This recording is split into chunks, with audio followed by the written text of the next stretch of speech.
Bible సమయం గంభీర సమయం వచన పరంపర ధ్యానాంశ సమయం బైబిల్ సమయం గంభీర సమయం దైవ సన్నిధికి అనుబంధ సమయం బైబిల్ సమయం బైబిల్ సమయం బైబిల్ సమయం బైబిల్ సమయం. Wish you happy merry Christmas. ఎలా ఉన్నారు? బాగున్నారా? క్రిస్మస్ బాగా జరిగిందా? కుటుంబాలలో వ్యక్తిగత జీవితాల్లో సంతోషం ఉందా? మన జీవితాల్లో సాతానుని మన కాళ్ళ క్రింద తొక్కి క్రిస్మస్ని జరుపుకున్నారా? సమాధానకర్త అయిన దేవుడు ఈ లోకంలో సాతానుని కాళ్ళ క్రింద తొక్కి మన జీవితాల్లో సమాధానం తేయడానికి వచ్చారు. క్రిస్మస్ రోజు ఆ సమాధానం మన జీవితాల్లో వస్తే దేవుడు రాకడ పర్యంతం వరకు యేసు నామమున సమాధానం కొనసాగునుగాక. రాకపోయి ఉంటే క్రీస్తు వైపు చూడండి, సమాధానకర్త అయిన దేవుడి వైపు చూడండి. దేవుడు మీ జీవితాల్లో సమాధానము తేనుగాక. దేవుడు ఎంతో గొప్పవాడు. మానవులు మట్టిలాంటి మనల్ని ప్రేమించి దేవుడు ఈ లోకంలో మనిషి రూపంలో వచ్చాడు. ఎందుకు? మళ్ళీ ఆయనతో సహవాసం చేసి ఒక గొప్ప అవకాశాన్ని ఇవ్వడానికి, మళ్ళీ మనము తిరిగి జన్మించడానికి, అనగా నూతన జన్మ తీసుకొని రక్షణానుభవంలోకి రావడానికి. మనుషులు పుడతారు, మనుషులు చనిపోతారు. కానీ ఎప్పుడైతే మనం నూతన జన్మ తీసుకొని రక్షణ పొందుతామో దేవుడితో సహవాసం చేసే అవకాశాన్ని దేవుడు దయచేస్తారు. ఇంత గొప్ప సత్యాన్ని ఈ కుటుంబాలు, అనగా మొట్టమొదటిగా మా ప్రియులు, మా ఆప్తులు మిస్టర్ అండ్ మిస్సెస్ సుదర్శన్ గారు, ఎస్తరమ్మ గారు, వారు ఆదోని కర్నూలు డిస్టిక్ వాస్తవ్యులు, వారి కుమారుడు వంశీ గారి బర్త్డే సందర్భంగా ఈ కార్యక్రమానికి సహాయపడ్డారు. మనుషులు బర్త్డేలు అనగానే పార్టీలు చేసుకోవాలి, మనుషులను సంతోష పెట్టాలి అనే ఆలోచనలు ఉంటాం. కానీ కుటుంబం ఆ బర్త్డే సందర్భంగా ఒక్కరు నూతన జన్మ తీసుకోవాలని ఒక గొప్ప ఉద్దేశంతో ఈ కుటుంబం, మా ప్రియులు, మా ఆప్తులు, మా తల్లిదండ్రులు సమానులైన సుదర్శన్ గారు, ఎస్తరమ్మ గారు సహాయపడ్డారు. ఈ కుటుంబం కొరకే ప్రత్యేకంగా ప్రార్థిస్తాం. కృపాసత్య సంపూర్ణుడైన దేవ, జీవం కలిగిన మా దేవ, ఈ వాక్యం వింటున్న ప్రతి బిడ్డ జీవితంలో ఒక నూతన జన్మ తీసుకోవాలనే ఒక గొప్ప ఉద్దేశంతో వారి కుమారుడు వంశీ గారి బర్త్డే సందర్భంగా సుదర్శన్ అంకుల్ గారు, ఎస్తరమ్మ ఆంటీ గారు చేసిన సహాయాన్ని బట్టి దేవుడికి స్తుతులు, స్తోత్రాలు చెల్లించుకున్నాం. ఈ కుటుంబాన్ని మీరు దీవించి ఆశీర్వదించండి. ఈ కుటుంబానికి ఈరోజు వాక్యం వింటున్న బిడ్డలకి వాక్యం విని హృదయాలు కదిలింపబడి చీకటి తొలగిపోయి వెలుగుతో నింపబడాలని ఆశతోని రక్షణ తీర్మానం తీసుకోబోతున్న బిడ్డల జీవితాల్లో మీ ద్వారా ప్రేరేపింపబడి ప్రవ్వా యేసు అనుచరులు పరిచరిస్తున్న వాగ్దానము, ఆజ్ఞ, సూక్తి తండ్రి, సమాధానకర్తయగు దేవుడు సాతానును మీ కాళ్ళ క్రింద శీఘ్రముగా చిదుగ తొక్కించును. మన ప్రభు అయిన యేసుక్రీస్తు కృప మీకు తోడై ఉండును గాక. రోమీయులకు రాసిన పత్రిక 16వ అధ్యాయం 20వ వచనం, ఆజ్ఞ, మీ పరలోకపు తండ్రి పరిపూర్ణుడు గనుక మీరును పరిపూర్ణులుగా ఉండెదరు. మత్తయి సువార్త 5వ అధ్యాయం 48వ వచనం, సూక్తి, చీకటితో నిండిన ప్రాంతాలలో వెలుగును తీసుకొని రావడానికి ఆయనను ఆహ్వానించుడి.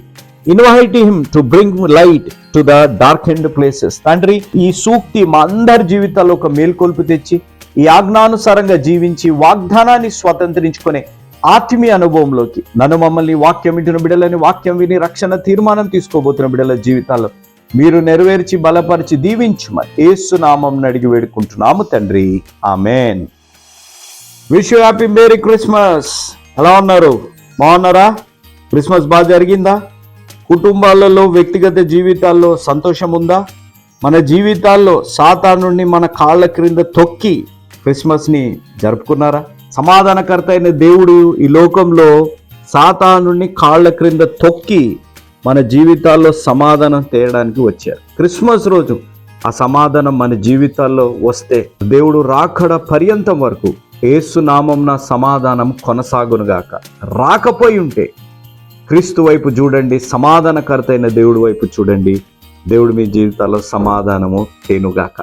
దేవుడు ఎంతో గొప్పవాడు. మానవులు మట్టిలాంటి మనల్ని ప్రేమించి దేవుడు ఈ లోకంలో మనిషి రూపంలో వచ్చాడు. ఎందుకు? మళ్ళీ ఆయనతో సహవాసం చేసి ఒక గొప్ప అవకాశాన్ని ఇవ్వడానికి, మళ్ళీ మనము తిరిగి జన్మించడానికి, అనగా నూతన జన్మ తీసుకొని రక్షణానుభవంలోకి రావడానికి. మనుషులు పుడతారు, మనుషులు చనిపోతారు. కానీ ఎప్పుడైతే మనం నూతన జన్మ తీసుకొని రక్షణ పొందుతామో దేవుడితో సహవాసం చేసే అవకాశాన్ని దేవుడు దయచేస్తారు. ఇంత గొప్ప సత్యాన్ని ఈ విధంగా ఈ కుటుంబం, మనిషి బ్రతుకున్నప్పుడు మర్చిపోయే రోజుల్లో ఉన్నాం, కానీ మనిషి దేవుడి సన్నిధిలో ఉన్నప్పుడు వారిని జ్ఞాపకం చేసుకోవడం చాలా గొప్పతనం. కాబట్టి ఈ భూలోకంలో మనం దేవుడి సన్నిధిని వదిలే ముందుగా దేవుడిని రక్షకునిగా అంగీకరించాలి. ఈ క్రిస్మస్లో ఉన్న గొప్ప అర్థం మనిషి నూతన జన్మ తీసుకోవాలి అనేది. కాబట్టి ఈ సత్యాన్ని ఈ కుటుంబం, రాజశేఖర్ రావు గారు, అనిల్ గారు, సుధాకర్ గారు, వారు మచిలీపట్నం కృష్ణా డిస్టిక్ వాస్తవ్యులు, వారి తల్లిదండ్రులు లేట్ వెంకటేశ్వరరావు గారు, లేట్ సువర్ణముఖి గారు, అదేవిధంగా వారి సహోదరుడు లేట్ ఎల్ రవి గారి జ్ఞాపకార్థంగా ఈ కార్యక్రమానికి సహాయపడ్డారు. వారు దేవుడి సన్నిధిలో ఉన్నారని నమ్ముచు అనేకులు ఈ బ్రతుకున్నప్పుడు దేవుడి యందు తిరిగి జన్మించారి, రక్షణ పొందాలని గొప్ప ఉద్దేశంతో చేసిన సహాయాన్ని బట్టి కుటుంబం కొరకే ప్రార్థిస్తాం. కృపాసత్య సంపూర్ణుడైన దేవ, జీవం కలిగిన మా దేవ, ఈరోజు తండ్రి తల్లిదండ్రులుగా ఉన్న Mr and Mrs late Venkateswararao garu, Swarnamukhi గారు, అదేవిధంగా వారి కుమారుడు లేట్ ఎల్ రవి గారు, వీరి ముగ్గురిని ఈరోజు జ్ఞాపకం చేసుకుంటున్నాం. ఈ కుటుంబంలో ఉన్నవారు ప్రభు రాజశేఖర్ రావు గారు, అనిల్ గారు, సుధాకర్ గారు, వారి తల్లిదండ్రులని, వారి అన్నగారిని జ్ఞాపకం ఈరోజు క్రిస్మస్ రోజు చేసుకుంటూ, ఈరోజు ఏ క్రీస్తు అయితే ఈ లోకంలోకి వచ్చారో వెలుగుని నింపడానికి, చీకటి జీవితాల్లో ఉండి పాపంలో జీవిస్తున్న వారి జీవితాల్లో వెలుగు రావాలని ఒక గొప్ప ఉద్దేశంతో చేసిన ఈ సహాయాన్ని బట్టి దేవుడికి స్తుతులు స్తోత్రాలు చెల్లించుకుంటున్నాం. ఈ కుటుంబాన్ని మీరు మెండుగా దీవించి ఆశీర్వదించమని మేము బ్రతిమలాడుతున్నాం తండ్రి. ఈ కుటుంబానికి ఈరోజు వాక్యం వింటున్న బిడ్డలకి, వాక్యం విని రక్షణ తీర్మానం తీసుకోబోతున్న బిడ్డలకి మీ ద్వారా ప్రేరేపింపబడి ఇస్తున్న వాగ్దానము, ఆజ్ఞ, సూక్తి తండ్రి, సమాధానకర్తయగు దేవుడు సాతానును మీ కాళ్ళ క్రింద శీఘ్రముగా చిదుగ తొక్కించును. మన ప్రభు అయిన యేసుక్రీస్తు కృప మీకు తోడై ఉండును గాక. రోమీయులకు రాసిన పత్రిక 16వ అధ్యాయం 20వ వచనం, ఆజ్ఞ, మీ పరలోకపు తండ్రి పరిపూర్ణుడు గనుక మీరును పరిపూర్ణులుగా ఉండెదరు. మత్తయి సువార్త 5వ అధ్యాయం 48వ వచనం, సూక్తి, చీకటితో నిండిన ప్రాంతాలలో వెలుగును తీసుకొని రావడానికి ఆయనను ఆహ్వానించుడి. Invite him to bring light to the darkened places. తండ్రి, ఈ సూక్తి మా అందరి జీవితాల్లో ఒక మేల్కొల్పు తెచ్చి ఈ ఆజ్ఞానుసారంగా జీవించి వాగ్దానాన్ని స్వతంత్రించుకునే ఆత్మీయ అనుభవంలోకి నన్ను, మమ్మల్ని, వాక్యం వింటున్న బిడ్డలని, వాక్యం విని రక్షణ తీర్మానం తీసుకోబోతున్న బిడ్డల జీవితాల్లో మీరు నెరవేర్చి బలపరిచి దీవించుమని యేసు నామం అడిగి వేడుకుంటున్నాము తండ్రి, ఆమేన్. Happy Christmas. యేసు ప్రభు వారు ఎప్పుడు పుట్టారో అనే తేదీని నిర్ణయించలేక బైబిల్లో వ్రాయబడలేదు. కొంతమంది పండితులు ఆ వాతావరణాన్ని బట్టి, ఆ పరిస్థితులను బట్టి డిసెంబర్ 25వ తారీఖు అని నిర్ణయించారు. డిసెంబర్ 25వ తారీఖు కాదా అనేది మనకు సమస్య కాకూడదు. దాని గురించి మనం ఎక్కువగా తర్జనా భర్జనాలు కూడా చేయకూడదు, చర్చలు చేయకూడదు. క్రిస్మస్ ఆరాధిస్తే అవిశ్వాసులు అని అనకూడదు, వారిని విమర్శించవద్దు అని ప్రభు పేరిట నేను మనవి చేస్తున్నాను. ఎందుచేతనగా ఈ క్రిస్మస్ పండుగ చేసుకునేది క్రైస్తవుల మట్టుకే కాదు, క్రైస్తవేతరులు కూడా చాలామంది చేసుకుంటారు. వారు కూడా విష్ యూ హ్యాపీ క్రిస్మస్ అనడం నేను విన్నాను. నేను చదువుకునే దినాల్లో నా స్నేహితులు ఎంతోమంది క్రైస్తవేతరులు ఈ దినం వచ్చింది అని అంటే విష్ చేసేవారు. Wish you happy Christmas brother Joshi గారు అని అంటూ ఉండేవారు. కాబట్టి ఈ దినాన్ని గూర్చి లేక ఈ పండుగను గూర్చి తర్జన భర్జన చేసి విమర్శలు చేసుకోవడం ఆశీర్వాదకరం కాదు అనే విషయాన్ని నేను జ్ఞాపకం చేస్తున్నాను. దీని ద్వారా సువార్త చెప్పడానికి అవకాశం దొరికింది అని సంతృప్తి చెంది సంతోషించి ఈ యొక్క సందర్భాన్ని వాడుకోవాలి అని నేను మనవి చేస్తూ ఉన్నాను. నేను ఈరోజు చెప్పబోయే వాక్యం ఏమిటనగా, యేసు ప్రభువారు పుట్టిన రోజు ఏదైతే ఉందో దాన్ని మనం క్రిస్మస్ అంటున్నాం. ఆ రోజును కొంతమంది మిస్ అయ్యారు. Those who missed the first Christmas. నేను మొట్టమొదటి క్రిస్మస్కి వెళ్తున్నాను. ఈ సమయంలో నేను చెప్పే అంశం ఏమిటి అనగా, the people those who missed the first Christmas, number 1.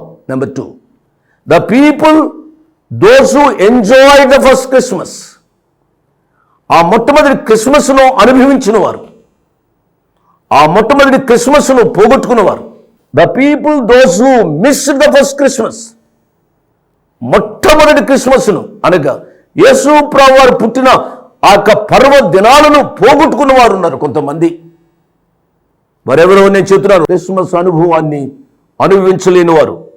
Number 1 ప్రధాన యాజకులు, నెంబర్ 2 శాస్త్రులు, నెంబర్ 3 హేరోదు రాజు, నెంబర్ 4 కైసరు ఔగుస్తు రాజు, నెంబర్ 5 ఆ సత్రంలో అనగా యేసు ప్రభువారు సత్రంలో పుట్టారు కదూ, ఆ సత్రంలో ఉన్న ప్రజలు యేసు ప్రభువారు పుట్టడం తెలుసుండి కూడా ఆ సంతోషాన్ని అనుభవించలేకపోయారు. అనగా ఎవరో మామూలు పుట్టాడులే అనుకున్నట్టుగా ఉన్నారు సత్రంలోని ప్రజలు.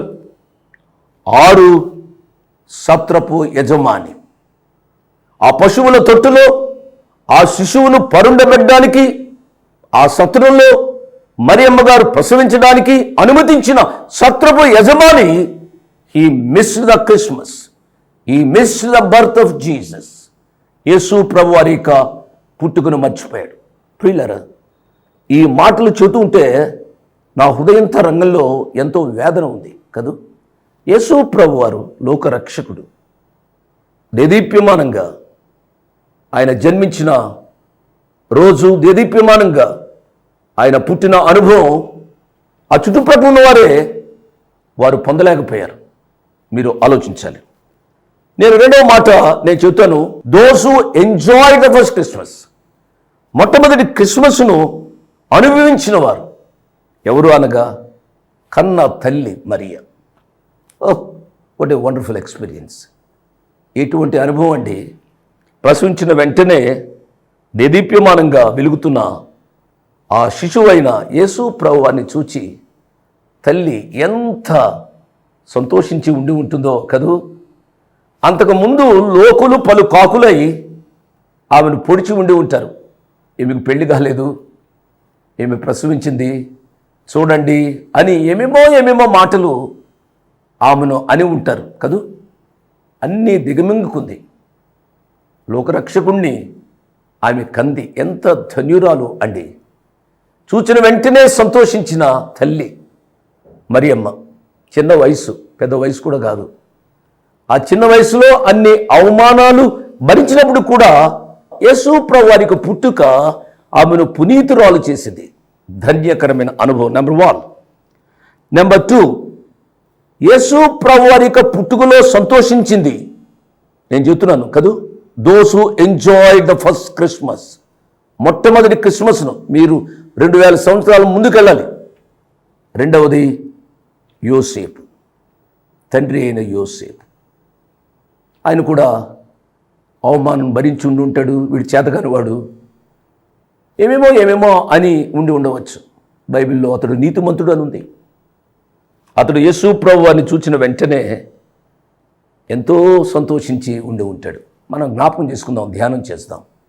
1 మరియమ్మ తల్లి, రెండవది తండ్రి అయిన యోసేపు. నెంబర్ 3, మూడవది ఏమిటనగా పరలోకం. యేసు ప్రభువారు భూలోకంలో పుట్టిన వెంటనే పరలోకంలో దేవదూతలు సంతోషిస్తున్నారు. నేను చెప్తాను ఈ విషయాలు. 3 పరలోకపు దూతలు. 3 4వది ఎవరు అనగా పామరులైన గొర్రెల కాపరులు. యేసు ప్రభువారికి పుట్టుక విన్నారో లేదో నేను అనుకుంటాను. గంతులు వేసుకుంటూ వారు పరిగెడుతూ అక్కడికి వెళ్ళారంట, సత్రం దగ్గరికి వెళ్ళారు అండి. ప్రియులరా, ఆ ప్రభు యొక్క వార్తను ప్రచురం చేస్తూ ఆ పామరులైన గొర్రెల కాపరులు ప్రభు వారి యొక్క పుట్టుకను సంతోషించినట్టుగా చూస్తాం. నీకు దేవుడు విద్యనిచ్చాడు, ఉద్యోగాన్ని ఇచ్చాడు, ఆస్తిపాస్తులను ఇచ్చాడు. క్రిస్మస్ నీకు అనుభవంతో కూడిందా, లేక క్రిస్మస్ ఏదో శారీరకంగా సంతోషించేదా? ఆలోచించాలి. చాలామంది డబ్బున్న వాళ్ళు లేక ఉద్యోగస్తులు ఏమేమో వారి ఇల్లంతటిని డెకరేట్ చేసి వారి గొప్పతనాన్ని చూపుకోవడానికి ప్రయత్నం చేస్తారేమో, కానీ పామరులైన గొర్రెల కాపరులు ఆ పుట్టుక దినాన్ని ప్రభు వారిని మహిమపరిచినట్లుగా దేవుని యొక్క వాక్యంలో చూస్తాం. 4వది నేను చెప్పాను, మరియమ్మ గారు, యోసేపు గారు దేవదూతలు, జ్ఞానులు, పామరులైన గొర్రెల కాపరులు జ్ఞానులు కదూ, వారు బంగారము సాంబ్రాణి బోళం తెచ్చి ప్రభు వారిని ఆరాధించారు, సాష్టాంగపడి నమస్కారం చేశారు. దేవుని నామానికి స్తోత్రం. But a tremendous experience. ఎందుచేతనగా ఆయన శిశువు, బాలుడు, ఇంకా ఏమీ ఎదగలే, లేక ఆయన ఎదిగి పెద్దవాడై ఏమేమో అద్భుత కార్యాలు చేయలేదు. ఆయన అద్భుత కార్యాలు చేస్తూ ఉంటే ఈ జ్ఞానులు ఆయన పాదాల యొద్ద సాష్టాంగపడి నమస్కారం చేశారు అని అంటే అర్థం ఉంది అండి. వీళ్ళు జ్ఞానులు, గొప్పవాళ్ళు, జ్ఞానం కలిగిన వాళ్ళు. అటువంటి వారు సాష్టాంగపడి నమస్కారం చేస్తున్నారు. ఎవరికి? గొప్పవానిక? వీళ్ళకంటే అధిక జ్ఞానం కలిగిన వానిక? ఎవరికి సాష్టాంగపడి నమస్కారం చేస్తున్నారు అనగా బాలుడైన యేసు ప్రభు వారికి. యేసు ప్రభు వారి యొక్క ఔన్నత్యాన్ని, గొప్పతనాన్ని ఎరిగిన వారు కాబట్టే పరిశుద్ధాత్మ దేవుడు వీరిని జ్ఞానులు అన్నాడు. చివరిదిగా నేను మనవి చేస్తున్నాను, యేసు ప్రభు వారిని మరియమ్మ గారు కనబోతుంది అని తెలుసుకున్న జకరియా, ఎలిజబెత్లు, కడు వృద్ధులు, తల్లిదండ్రులు, వారు దేవుని స్తుతించినట్లుగా మనం చూస్తాం. వీరు కూడా యేసు ప్రభు వారి యొక్క పుట్టుకను గూర్చి సంతోషించిన వారు. Those who missed the first Christmas, 6 గూర్చి చెప్పాను. Those who enjoy the first Christmas, 6 గూర్చి నేను చెప్పాను. దాదాపు 12 విషయాలు. 12 విషయాలు మనం ధ్యానం చేయాలంటే 12 గంటలు కావాలేమో. మీరు ఆలోచించాలి. అందుకు నేను ముందు ప్రసంగం అంతా ముందు చెప్పేశాను. నేను వీటి మీద మీరు ఆలోచించాలని ప్రభు పేరిట నేను మనవి చేస్తున్నాను. Those who missed the first Christmas, ప్రధాన యాజకులు. ప్రియులరా, దేవుని యొక్క వాక్య భాగంలో చూసినట్లయితే పాత నిబంధన గ్రంథంలో ప్రత్యక్ష గుడారం మోషే గారు కట్టిన తరువాత దానిలో యాజకత్వాన్ని కొరకై కొంతమందిని ఏర్పాటు చేసుకున్నట్లుగా మనం చూస్తాం. వారిని యాజకులు అన్నారు, లేవీయులు అన్నారు. వారిలో ప్రధాన యాజకుడుగా మోషే గారి సహోదరుడైన అహరోను గారిని నియమించినట్టుగా మనం చూస్తాం. ప్రియులారా, ఆయన యాజకత్వాన్ని చేసేవాడు. పాత నిబంధన గ్రంథంలో దేవుని యొక్క మందిరానికి పరిచర్య చేసేవారిని యాజకులు అనేవారు. కాలక్రమేణా ఇది గతించిపోయినట్లుగా మనం చూస్తాం. ఇశ్రాయేలీయులు చెరలోనికి వెళ్ళిన తరువాత ఈ యాజకత్వ విషయాలు వారు మరిచిపోయి ఇష్టానుసారంగా వ్యభిచారంలోనూ విగ్రహారాధనలోనూ మునిగిపోయి దేవునికి దూరమైపోయారు. ప్రియులరా, తరువాత కాలంలో యాజకత్వం కూడా వచ్చింది. వారు ప్రధాన యాజకులు కేవలం వారు మందిరాల్లో డబ్బు దండుకోవడానికే అన్నట్టుగా వీరు చేసేవారు. ప్రధాన యాజకులు, శాస్త్రులు. ఎజ్రా గ్రంథంలో మన విషయాలు చూస్తాం. అయిన తరువాత కూడా ఈ శాస్త్రాలు సరిగ్గా చదవకుండా వచ్చారు. కానీ ఈ రాజుల కాలంలో మరలా ఈ యాజకత్వం, ఈ శాస్త్రులు అనేవారు వచ్చినట్టుగా మనం చూస్తాం. ప్రియులరా, ప్రధాన యాజకులు, శాస్త్రులు అన్నవారు చదివారు. మీరు చూసారా? ఎప్పుడైతే ఈ సంగతి హేరోదు విన్నాడో, హేరోదు విని యెరూషలేములో ఉన్న వారందరూ కలవరపడ్డారు అని ఉంది. చెప్తాను నేను అది. కాబట్టి రాజు ప్రధాన యాజకులను, ప్రజల్లో నుండి శాస్త్రులను అందరినీ సమకూర్చి క్రీస్తు ఎక్కడ పుట్టునని వారిని అడిగాను. మత్తయి సువార్త 2వ అధ్యాయము 4వ వచనం. ఎవరిని? ప్రధాన యాజకులను, ప్రజల్లో నుండి శాస్త్రులను 2 వర్గాలు పిలిచి క్రీస్తు ఎక్కడ పుట్టును చెప్పండియా అని అన్నాడు. ప్రియులారా, వారికి శాస్త్రాలు తెలుసు, కానీ ఆ శాస్త్రాలలో గుప్తమైన రక్షకుడిని తెలుసుకోలేకపోయారు. చాలా విచారకరమైన సంగతి కదూ. ఈ దినాల్లో కూడా చాలా మందిని మేము బోధలు చేస్తూ ఉన్నాం. బోధలు చేసేవారందరూ యేసు ప్రభు వారిని సొంత రక్షకునిగా ఎరిగి అనుభవపూర్వకంగా చేస్తూ ఉంటే మంచిది. దేవుని నామానికి స్తోత్రం. ఎంతమంది బోధకులు ఉంటే అంత ఆశీర్వాదకరం. కానీ దేవుని యొక్క వాక్యం చెప్పేది ఏమిటి అనగా, మీలో అనేకులు బోధకులు కాకూడదు,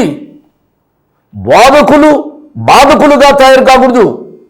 ఈ బోధ అనేది ఏదో సంపాదనకు ఇది మూలముగా ఉండకూడదు అనే విషయాన్ని సవినయంగా నా 2 చేతులు జోడించి మనవి చేస్తున్నాను. ఈ యొక్క ప్రధాన యాజకులు, శాస్త్రులు, వీళ్ళు ఉద్యోగస్తులు కాదు. వీళ్ళు ఏం చేశారు అనగా, వారు గ్రంథాలు తెరిచారు, వారు చదువుతున్నారు. 5వ వచనం, అందుకు వారు, యూదయ బెత్లెహేములోనే ఏలయనగా, యూదయ దేశపు బెత్లెహేమా, నీవు యూదా ప్రధానులను ఎంత మాత్రమును అల్పమైన దానవు కావు, ఇశ్రాయేలును నా ప్రజలను పరిపాలించు అధిపతి నీలో నుండి వచ్చును అని చదివారు. కానీ ఆ యేసు ప్రభువారు ఎక్కడ పుట్టారు? యేసు ప్రభువారు ఎప్పుడు పుడతారు? అట్టి ఇశ్రాయేలును ప్రజలను పరిపాలించే అధిపతి పుట్టినప్పుడు ఆయన దగ్గరికి వెళ్ళి ఆరాధిస్తాము అనే సత్యాన్ని వీరు విస్మరించారు. వీరు ప్రధాన యాజకులైతే ఏం ప్రయోజనం? వీరు శాస్త్రులైతే ఏమి ప్రయోజనం? ఈ సమయంలో ఆలోచించాలని ప్రభు పేరిట నేను మనవి చేస్తున్నా. కలవరాన్ని బాపడానికే యేసు ప్రభువారు పుట్టారు. కానీ ఈయన హేరోదు కలవరపడుతూ ఉన్నాడు. మంచిది, ఈయన యేసు ప్రభువారు పుట్టారు అని తెలిసినప్పుడు ఇతడు కలవరపడి యేసు ప్రభువారి యొక్క పుట్టుకను అర్థం చేసుకోకపోవడానికి, లేక యేసు ప్రభువారి యొక్క జన్మదినము రోజున యేసు ప్రభువారిని చూడకుండా ఉండడానికి బలమైన కారణం ఏమిటి అనగా, హేరోదు గర్విష్టి. అతడు గర్వం కలిగినవాడు. నేను రాజును అనే అహంకారం. క్రిస్మస్ యొక్క అనుభూతి నీ యొక్క జీవితంలో లేకుండా పోతుంది. కారణం ఏమిటనగా, నీ జీవితంలో ఉన్న గర్వం. దేనికి గర్వం? నాశనానికి ముందు గర్వము నడుస్తుంది అని బైబిల్ చెబుతుంది, దేవుని వాక్యం చెబుతుంది, అనుభవాలు చెబుతున్నాయి. ఎన్నడూ గర్వపడవద్దని ప్రభు పేరిట నేను మనవి చేస్తున్నా. ఈ వాక్యాన్ని ఎవరైనా దైవదోసులు వింటూ ఉంటే, నువ్వు ప్రసంగికుడు అని గర్వమా? నువ్వు ప్రసంగికురాలు అని గర్వమా? నువ్వు బాగా పాటలు పాడతావని గర్వమా? దేని బట్టి నీకు గర్వం? గర్వము 2 విషయాలుగా ఉంటుంది. ఒకటి శారీరక గర్వం, ధనాన్ని బట్టి గర్వం, అందచందాలను బట్టి గర్వం, ఆస్తిపాస్తులను బట్టి గర్వం, నీకున్న ఇండ్లను బట్టి నీకు గర్వం, నీకున్న ఉద్యోగాన్ని బట్టి నీకు గర్వం. అది శారీరక గర్వం. శారీరక గర్వం కలిగిన వారు చాలామంది ఉంటారు. శారీరక గర్వమే కాదు, నేను చెప్పేది ఏమిటనగా, ద స్పిరిచువల్ ప్రైడ్, ఆధ్యాత్మిక గర్వం. నేను మంచి ప్రసంగికుణ్ణి, నేను మంచి ప్రసంగికురాలను, నేను చెప్తే లక్షల మంది జనం వచ్చేస్తున్నారు, నేను చెప్తే వేల మంది జనం వచ్చేస్తున్నారు. నిన్ను బట్టి వస్తున్నారా? దేని బట్టి వస్తున్నారయ్యా? మీరు దేని బట్టి వస్తున్నారని గర్వపడతావు. నిన్ను బట్టి కాదు, నిన్ను చూడడానికి కాదు. ఆ మాట విను. యేసు ప్రభువాన్ని బట్టి. ఆయన లోక రక్షకుడు. ఆయన ఇచ్చే రక్షణ పొందాలని, ఆయన ఇచ్చే స్వస్థతను పొందాలని, ఆయన ఇచ్చే శాంతిని సమాధానాన్ని పొందాలని గర్వపడవద్దు. తన్ను తాను తగ్గించుకువాడు హెచ్చింపబడు, తన్ను తాను హెచ్చించుకోడు హెచ్చించబడు. ఇది జీసస్ ప్రిన్సిపల్. యేసు ప్రభువారి యొక్క నాయకత్వంగా సర్వెంట్ లీడర్షిప్, ఆ దాసుడుగా ఉండే నాయకత్వాన్ని చేశాడు. దయచేసి ఈ సత్యాన్ని గమనించాలి అని ప్రభుత్వ నేను జ్ఞాపకం చేస్తున్నాను. హేరోదు కలవరపడ్డాడు. హేరోదు ఆయన క్రిస్మ అనుభవాన్ని ఆయన మిస్ చేశాడు. కారణం ఆయన గర్విష్ఠుడు. నెంబర్ 1. నెంబర్ 2, ఆయన అసూయపరుడు. దేవుని యొక్క వాక్యంలో మనం చూడమండి. మత్తయి సువార్త 8:1, హేరోదు రాజు ఈ సంగతి విన్నప్పుడు అతడును అతనితో ఎరువులేమో వారందరూ కలవరపడి. అసూయ. ఎందుకు కలవరం? అనేక పైలు కలవరాకి అసూయ. ఫలానా ఆయన బాగా ప్రసంగం చేస్తున్నాడు, అసూయ. ఫలానా ఆమె బాగా పాడుతుంది, అసూయ. ఆధ్యాత్మిక అసూయ. ఈనాడు అనేకమైన నహత్యలు జరగడానికి, అనేకమైన విమర్శలు జరగడానికి ఒక బలమైన కారణం ఏమిటి అనగా అసూయ. కనబంది ప్రిల్లర్. అనేక పర్యాలు ఇతరులను విమర్శిస్తాం. నన్ను చూస్తున్నారు చూడండి, ఒక ఏలెత్తి ఒక అతను చూపిస్తూ ఉంటే పలానా వాడు అలాగా ఇలా అని విమర్శిస్తూ ఉంటే ఈ వైపు 3 ఏళ్ళు చూపెడుతూ ఉన్నాయి. ఈ విషయాన్ని దంచాలని ప్రాజెక్ట్ నేను చేస్తున్నా. చాలా ఆ రీతిలో అనుకుంటారు. ఇతడు అసూయపరుడు. కయ్యను అసూయదు. తన తమ్ముని యొక్క అర్పణ అంగీకరించబడింది. నేను పెద్దవాడిని, ఎంతో కష్టపడి పొలాన్ని దున్నాను, పండించాను, నా ఫాన్ని అందించలేదు. వాడు చిన్నోడు, వాడు తెచ్చేదో గొర్రెలు తెస్తే అంగీకరించు అనేది అనేక పరిలో అసూయ సమస్యతో ఉంది. గర్విష్ఠుడు, అసూరుడు. మూడవది ఇతడు వేలారి. లూకాసు వార్త 13వ అధ్యాయము 32వ. ఆయన వారిని చూచి మిల్లి ఆ నక్కతో ఇలాగుబడి. ఎవరు? హీరో. నక్క గురించి మీకు తెలుసు కాబట్టి నక్క అని ప్రభు చెబుతుంటే నా మనసు పరమగీతం మీదకి వెళ్ళింది. పరమగీతంలో ఆ జ్ఞాని రాసిన మాటలు ఏమిటనగా 2 నక్కలు చూపెట్టాడు ఆయన. నక్కలు, గుంట నక్కలు. ఆ నక్కలు చెప్పండి అంటే నక్కలో 2 రకాలు అన్నమాట. ఒకటి మామూలు నక్క, 2 గుంట నక్క. నాకు చాలా డేంజర్. నక్క, గుంట నక్క. Threats from outside, threats from inside. అనేక పర్యాయాలు సంఘే ద్రాక్ష తోటను పాడు చేసేది. Threats from outside and threats from inside. నుంచి వ్యక్తి సంఘం పాడేరు, సంఘం ఉన్న సంఘం పాడు. దయచేసి సత్యాన్ని గమనించాలి అని ప్రభు పేరిట నేను మనవి చేస్తున్నా. నెంబర్ 5, అతడు క్రూరుడు, నరహంతకుడు కాదు, హీరో దాచు. That's the reason why he missed the very first Christmas. Yesu ప్రభు పుట్టారంటే నా సామ్రాజ్యంలో ఒక రక్షకుడు ఏంటో ఆలోచించడానికి బదులుగా ఎంతో మంది అమాయకులైన పసిబిడ్డలను పొట్టన పెట్టుకురండి. చెప్పి నరహంతు, క్రూరుడు. పిల్లలు మీరు చదవండి మత్తయి సువార్త 2వ అధ్యాయం 10వ వచనం. నేస్తున్నాను, నాకు సమయం లేదు, ఏ విషయాన్ని జ్ఞాపకం చేశాను. మీరు దయచేసి మీరు చదవండి. Enjoy the first Christmas. Mariyamma గారు, యోసేపు గారు, దేవతలు, జ్ఞానులు, గొర్రెల కాపరు, ఎలిజబెతమ్మ, జకర్యాలు, ఆ రీతిగా పుట్ట దిన క్రిస్మస్ పండుగ ఆడుతున్న నా పిల్లల ఈ ఆనందాన్ని పోగొట్టుకోవద్దు. ఈ ఆనందాన్ని మీ ఇంటిలో సంపూర్ణంగా అనుభవించండి.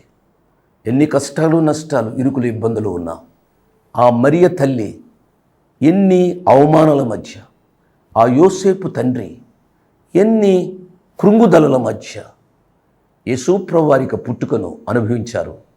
ఆ రీతిగా అనుభవిస్తూ ఈ దినాన్ని గడుపుమని నేను నిండారుగా మిమ్మలను దీవిస్తున్నాను. ఆ ప్రభు మిమ్మలను, మీ కుటుంబాలను నిండారుగా ఈ క్రిస్మస్ సంతోషాన్ని అనుభవించేటట్లు చేయునుగాక. Praise the Lord. మీ ముందుకు రావడానికి ఒక ప్రాముఖ్యమైన కారణం, మేము ఈ టీవీ పరిచర్యని ఎందుకు ప్రారంభించాం, ప్రాముఖ్యంగా తండ్రి అయిన నాన్నగారు, కీర్తిశేషులైన నాన్నగారు జోష్ అన్నగారు ఎందుకు ప్రారంభించారు అనేది వారి మాటల్లోనే విందాం. ఈ కార్యక్రమాన్ని నిర్వహించడానికి నేను ఎంతో ధైర్యం చేశాను అనే విషయాన్ని జ్ఞాపకం చేస్తున్నాను. డబ్బుండి కార్యక్రమాన్ని ప్రారంభించలేదు. నన్ను రక్షించి ఇంతవరకు పిలిచిన ప్రభు ఉన్నారు అని, తదుపరి విశ్వాసులైన మీరు ఉన్నారు అనే ధైర్యంతో ఈ కార్యక్రమాన్ని కొనసాగిస్తున్నాం. విన్నారు కదా, నాన్నగారు ఏ ధైర్యమైతే వారు చేసి టీవీ కార్యక్రమాలని ప్రారంభించారు. మన రక్షకుడైన యేసు ఉన్నారని, విశ్వాసులైన మీరు ఉన్నారనే ధైర్యంతోనే ఈ టీవీ కార్యక్రమాలని మేము కొనసాగిస్తున్నాం గత సంవత్సరాలుగా. ఇక ముందు కూడా మేము కొనసాగించాలి అని అంటే మీలో విశ్వాసులైన మీరు, ప్రేరేపింపబడ్డ వారు మీరు, వచనం వెంబడి వచ్చిన ధ్యానాలు జోషన్న గారివి, పాయింట్ వైజ్ ధ్యానాలు జాన్ స్పర్జన్ గారివి, హీరోస్ ఆఫ్ ది బైబిల్ అనే సిరీస్ ధ్యానాలు భక్త్ సింగ్ నావి కొనసాగేటట్టు మీరు ప్రేరేపింపబడితే, మీరు సహాయం చేసి మీరు నేరుగా నాతోని మాట్లాడవచ్చు.